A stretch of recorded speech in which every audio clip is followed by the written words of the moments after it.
ಧಾರವಾಡ ಜಿಲ್ಲೆಯ ನವಲಗುಂದ ತಾಲೂಕಿನ ರೈತರಿಗೆ ಬೆಳೆ ಸಾಲ ತುಂಬುವಂತೆ ಬ್ಯಾಂಕ್ ಆಫ್ ಬರೋಡಾ ನೋಟಿಸ್ ಜಾರಿ ಮಾಡಿದೆ.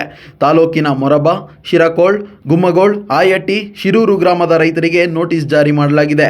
ಮೊರಬಾ ಗ್ರಾಮದ ರೈತ ವೆಂಕಟರೆಡ್ಡಿ 2015ರಲ್ಲಿ 3,90,000 ಸಾಲ ಪಡೆದಿದ್ದು 7 ಲಕ್ಷ ಬೆಳೆ ಸಾಲ ತುಂಬಲು ಎಚ್ಚರಿಕೆಯ ನೋಟಿಸ್ ನೀಡಿದೆ.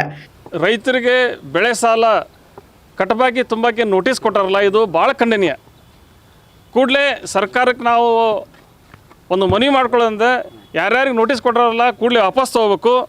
ಅದ್ರ ಜೊತೆ ಮುಂದೆ ಯಾರಿಗೂ ನೋಟಿಸ್ ಕೊಡಬಾರ್ದು.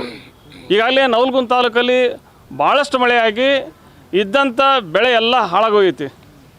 ಮರು ಬಿತ್ತನೆ ಮಾಡೋಕ್ಕಾಗ್ತಾಯಿಲ್ಲ. ಬಿತ್ತಿದ್ದು ಗೊಬ್ಬರ, ಆಳು ಎಲ್ಲ ಪೂರ್ತಿ ಹಾಳಾಗೋಗೈತಿ. ಇಂಥ ಸಮಯದೊಳಗೆ ನೋಟಿಸ್ ಕೊಟ್ಟರೆ ಏನಾಗೈತೆ ಪರಿಸ್ಥಿತಿ ರೈತಂದು? ಸಲೀಂ 2016ರಲ್ಲಿ 1,65,000 ಸಾಲ ಪಡೆದಿದ್ದು ಸದ್ಯ 3,45,000 ಸಾಲ ತುಂಬಬೇಕಿದೆ.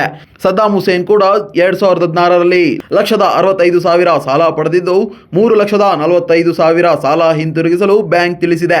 100ಕ್ಕೂ ಹೆಚ್ಚು ರೈತರಿಗೆ ನೋಟಿಸ್ ನೀಡಿದ್ದು ಪ್ರಸಕ್ತ ಸಾಲಿನಲ್ಲಿ ಅತಿವೃಷ್ಟಿಯಿಂದ ಬಿತ್ತನೆ ಮಾಡಿದ ಬೆಳೆ ಹಾನಿಯಾಗಿದೆ. ಕಳೆದ 4-5 ವರ್ಷಗಳಿಂದ ಸರಿಯಾಗಿ ಮಳೆ ಬಾರದೆ ಕಂಗಾಲಾಗಿದ್ದ ರೈತರಿಗೆ ಮುನ್ನೆಚ್ಚರಿಕೆ ನೋಟಿಸ್ ನೀಡಿರುವುದು ದಿಕ್ಕು ತೋಚದಂತಾಗಿದೆ. ಸರ್, ನಾವು 2015ರೊಳಗೆ ಬರೋಡಾ ಬ್ಯಾಂಕ್ನೊಳಗೆ ಸಾಲ ತೊಗೊಂಡಿದ್ದೀವಿ.